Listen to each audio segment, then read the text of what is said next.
Hello, welcome. Check this out. It's sunshine today, and it's making me pretty happy actually right now. Also warming me up very nicely.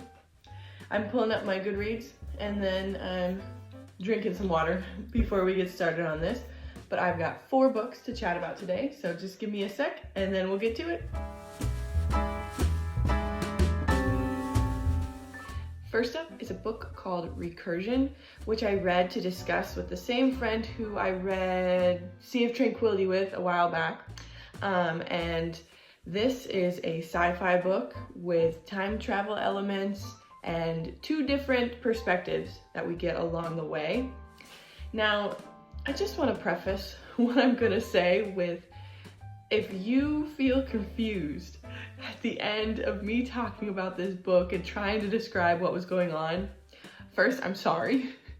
And second, it's because I spent so much of this book also confused and just not totally grasping what was going on, not totally suspending my disbelief with what was happening with the science behind how this time travel stuff was working, what they were doing with memories, and essentially the different ways they were using memories to jump around in time. And yeah, your girl was confused for a lot of the time, and I didn't want to be. Obviously no one wants to be confused in a book they're reading, but I was. I haven't yet had the chance to discuss this with my friend, so I'm interested in talking about it with her. This is also something that I'm going to be discussing with a different friend for the project that I mentioned that's starting soon. I mentioned it in last week's video, but it's probably good. Probably good that I'll get a couple chances to discuss this one, because there were a lot of things I'm sure that just went right over my head. But what you get here is a story that's set, well, it starts off set sort of contemporary times, like present day, but prior to the pandemic. We've got New York City cop Barry, and then a research scientist, Helena. And they don't know each other at the start of the story, so you're getting kind of what's happening in Barry's world and then what's happening in Helena's world. And in Barry's life, things are kind of not great. That's a way to say it, I guess, because like he and his ex-wife are meeting up at one point near the beginning to have a like brunch, kind of commemorating their daughter who's been dead for a handful of years. Oh, I mean, in the first chapter, he's trying to talk a lady off of a ledge from jumping off a building, and then he gets mixed up in something odd, something that seems kind of ominous, but that you as a reader know in some way is connected to Helena's line of plot. And she, like I said, is the research scientist, and things aren't totally going well for her either. She's about to lose funding. She's trying to come up with a solution to help people with Alzheimer's, because her mother is suffering from Alzheimer's and degenerating, and it's just kind of really getting to her and her dad, obviously. And then she is approached by someone in a way that kind of felt Marvel-ish, superhero-y, to basically accept funding that comes from an unknown source to go do science and research and experimenting at like a secluded and secret location, which turns out to be a huge boat on the ocean. And so you dive into the science of what Helena's been working on, also while keeping tabs on what's happening with Barry as he is going through whatever the heck he's going through in connection. And you learn that all of this science has to do with memories, but that not everybody who's working or funding this science is out to do honest things like, I don't know, help people with Alzheimer's. And so the world starts to become a little bit of a mess. And it turns into chaos quite quickly, it seems. and there's just never really a time in the story where it seems that characters are truly having an okay time. Like, maybe there are glimpses here and there and a couple of the time iterations, but as I said in my Goodreads review, they being the characters in the story, they were having a bad time, and I was having a confused time. Now, if you're someone who really loves sci-fi and really wants to take the time to kind of parse through what the heck is happening, or even be rereading in some instances if you're like, okay, what was that?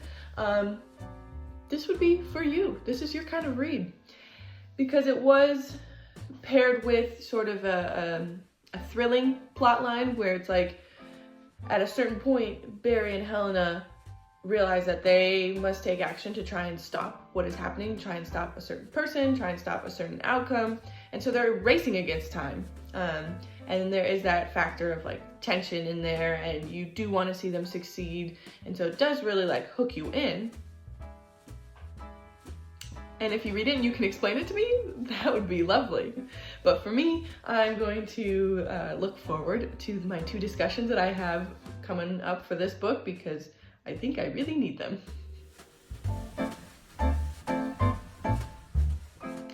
Next up is a book I picked up on a whim when I was at a bookstore recently with Boise and some friends, and that is Dalergit Dream Department Store. Now, you can see all these colors happening here on this cover, and that maybe some people look at this and be like, that looks like chaos. But my brain looked at it and I was like, this looks like fun. So whoever designed this cover, you're doing a good job, because it was fun. So it attracted me for the thing that I hoped to get, and I did find that lightheartedness, the sort of not taking itself too seriously element of a story, and it was just a good break in what I've been reading, because I feel like I read a lot of stories that either are like trying to convey serious stuff, or you're just like, you're really making an effort at being serious. Capital S on that serious. So this was a nice change of pace. I liked Penny, our main character. She is in a story that is full of magic realism, that is cozy, and she works at the dream store that's in the title of this book. I don't know if I'm saying Dalergit right exactly, but that is the last name of the man who runs the place. His family has run the place for a while, and in this society and culture, like dreams, dream makers, working at a dream store is just seen as like very cool, like very successful stuff that you're doing, and people take their dream lives very seriously. And so in this book, you get to explore kind of the different dreams that people can have, from, like love dreams and how that might play out in real life. You also have, they don't classify them as nightmares, but dreams of like, you haven't studied for that test, and oh no, what are you gonna do? You were like the A+ student in school, and you're nervous. We've all had that dreams. I mean, just last night, I had a dream that I was in high school again, and I couldn't freaking remember where my classes were and where they were, and I couldn't log into my student portal or whatever to check my schedule, which is, why? Anyway, those dreams that they're not nightmares necessarily, but unpleasant dreams, I guess, and like, what does that mean for the dreamers who have them, and why would you buy those? And also looking at some of like the dream makers. This took an interesting take on Santa Claus, because he is a dream maker in this story, but not maybe in the way that you think about like handing out gifts. Literal dream maker. And so there are different sort of anecdotes and antics around the store that you get to live in and see play out.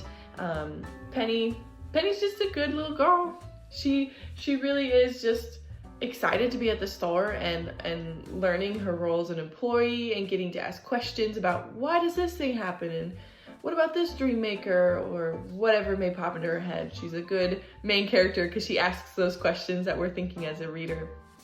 So this was fun. There is a sequel. I haven't decided yet if I'm going to pick it up. Maybe when I need another sort of refresher, need a moment to be in a lighthearted story, I would do that. But this was just an easy simple yet lovely read that was having some fun. And if you are in need of that kind of story, I think this would be a good one for you to pick up. Book number 3 is Glorious Exploits, which is a book that I am reading for my project coming up with a friend. So I won't get too in the weeds about it, but I did read it this week, so I gotta talk to you about it. Now this is a historical fiction, and it is set on the island of Syracuse back in, let me see if I can get a year.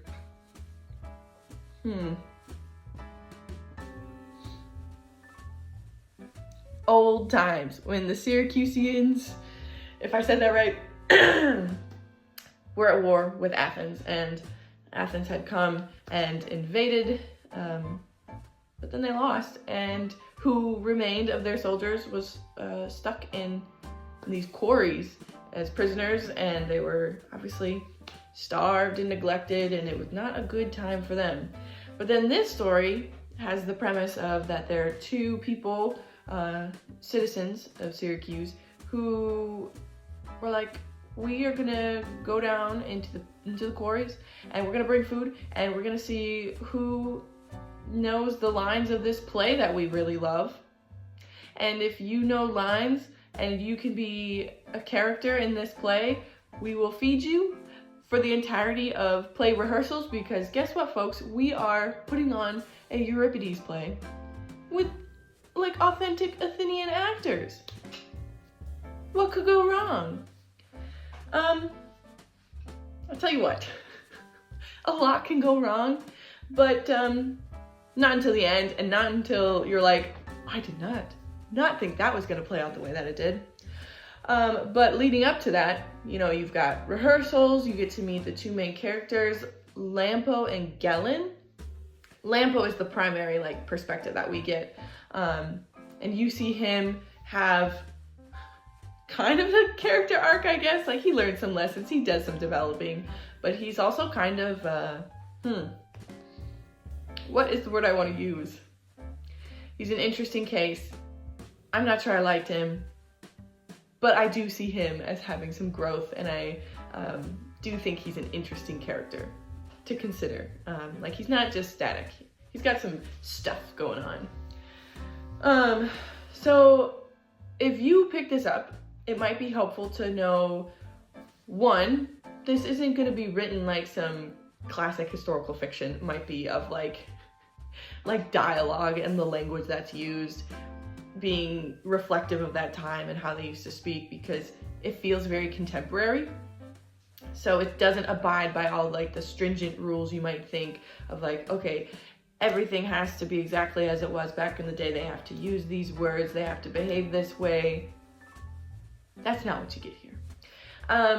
So if that's gonna bother you, maybe just know that before you pick this one up. But I think some people would have a lot of fun with that, because number 2, going into this, you just gotta think of it like A Knight's Tale, that movie with Heath Ledger. That's what this felt like to me. Just a different historical situation, different set of characters. And I still have to kind of parse through my thoughts and figure out exactly all that I think about this. But it was an interesting read, I'll say that. That it was a premise that I was like, I don't know that I've read something like this, or the delivery of it, I was like, I don't know that this style I've seen in a book. So that was cool, that was fun.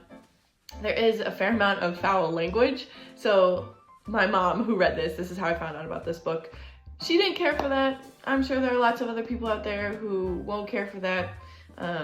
Depending upon how bad it is for me sometimes. I'm like, yeah, I'm not a fan of that.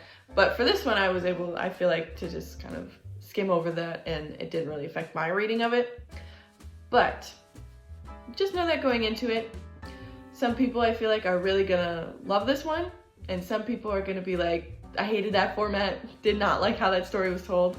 And you know what? That's just how reading goes sometimes. So if you think this might be for you, check it out. Let me know which camp you fell into, but I do hope you enjoy.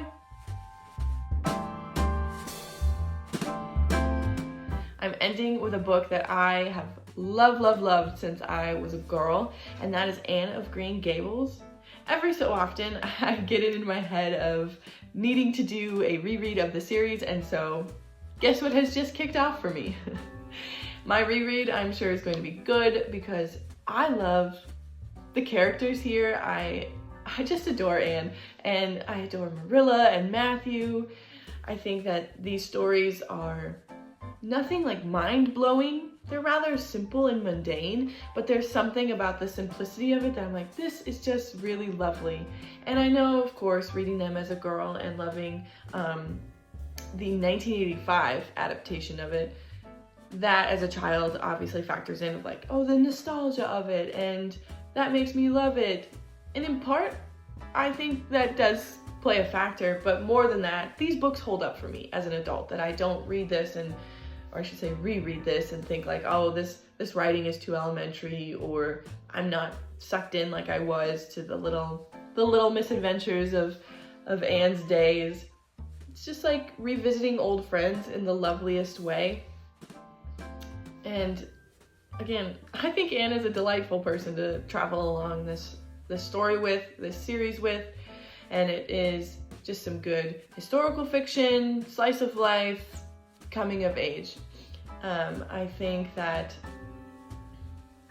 Gilbert Blythe, he's just one of my favorite literary crushes of all time, and I love to see how he is used in Anne's development, but then also Diana Barry and the other friends from school, how those really help bring out Anne's character and just her different little nuances.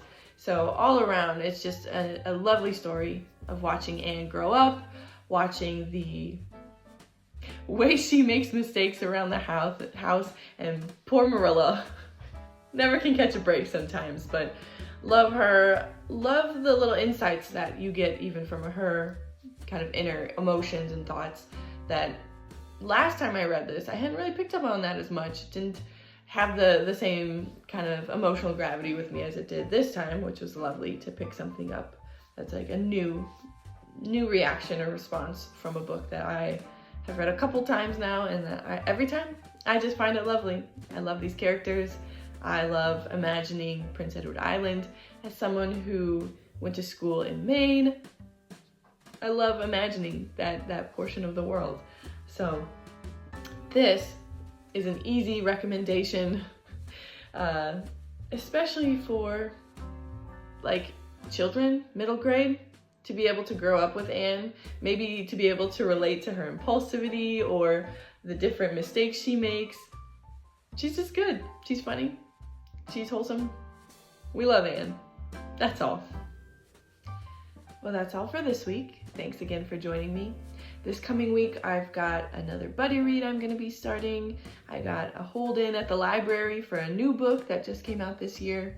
It's called Deep Cuts, and I can't really remember what it's about, but I remember that when I read the synopsis, that I was like, ooh, this sounds interesting. So hopefully I'll let you know what it's about and what I liked about it or what I disliked about it next week. Of course, Chipping Away at War and Peace, still time to join us on that if you want that. Me and Mom, going strong. Could always use some more people to suffer through. But if that doesn't sound like something you'd enjoy, I don't blame you. But I do hope that you have some good reads this week, and if there's anything that you think I should be reading or putting on my TBR, definitely let me know. Thanks again for being here, and I'll see you next week.